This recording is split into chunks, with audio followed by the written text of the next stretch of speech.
Pehlwani, Kushti, Malayud, and Dangal are words that conjure up the rough and tumble of the clay pits, where wrestlers trained under the watchful eye of their gurus. The arts too seem to reflect a fascination with this world, as we see this ancient tradition being depicted time and time again across the globe. But how has wrestling been represented in the arts through the ages? How do you think it has been used as a tool to explore society, politics, and culture? In this episode of Museums Without Borders, we look at a Mewar miniature painting titled Maharana Sangram Singh II watching Jethi wrestlers at the City Palace, Udaipur, from the collection of City Palace Museum, Udaipur, and a set of jewelries and nulls from Maps collection. These works invite us into the world of wrestling, providing insights into the rich history associated with it.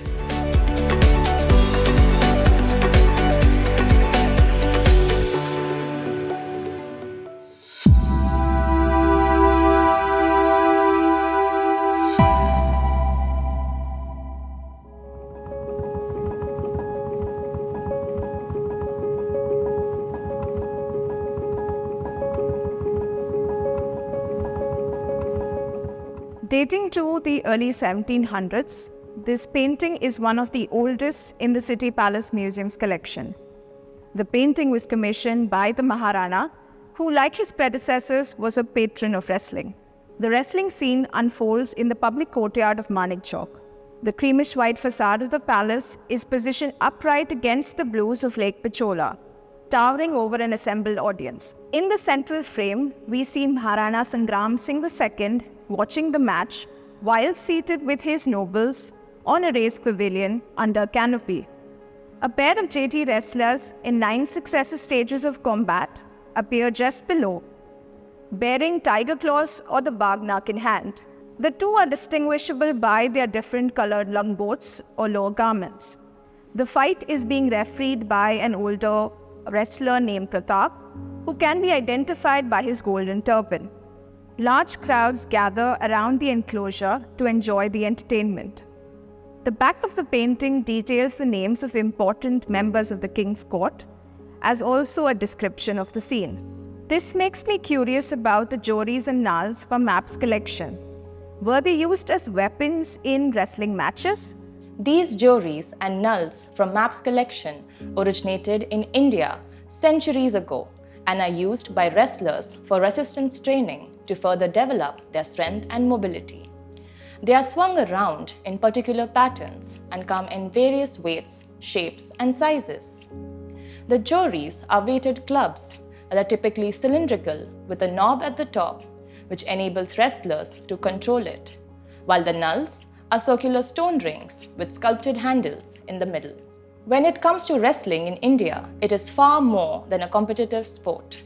It is a complex way of life that helps define a person's identity.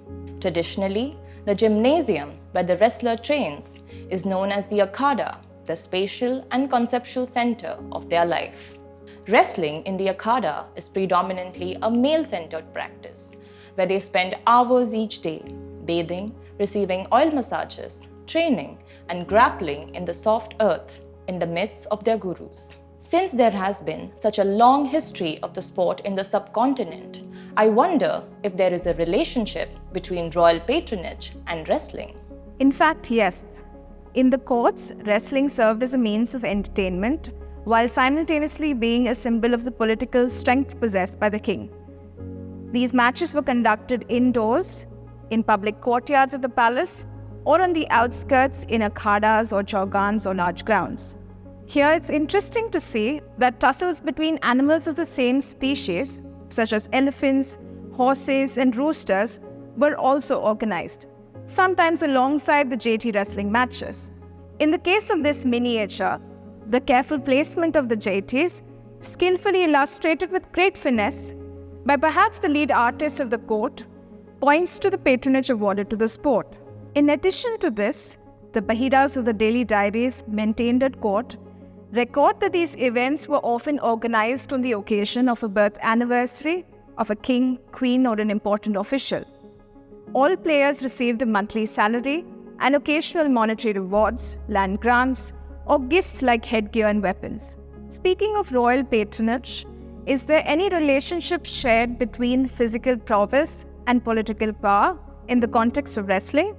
The Joris and Nulls from Maps collection provide an interesting contrast to the miniature from the City Palace Museum, Udaipur, juxtaposing the physicality of the sport with the political symbolism associated with it. Wonder how? I came across a popular story from the court of Baroda, where Maharaja Khande Rao challenged Ramju Pehlwan, an undefeated wrestler, to a match, only to be eventually defeated. In courts where wrestling was a revered sport, kings were typically as skilled as many of the wrestlers. Here, the contest is a metaphor for the struggle between royal patronage and a wrestler's identity. The king himself recognized Ramju as an accomplished wrestler, setting up the contest between physical and political strength. Within modern-day society, wrestling offers an analogy to the way politicians construct a reality to produce changes in public opinion. Speaking of modern-day society, how has the sport evolved and changed?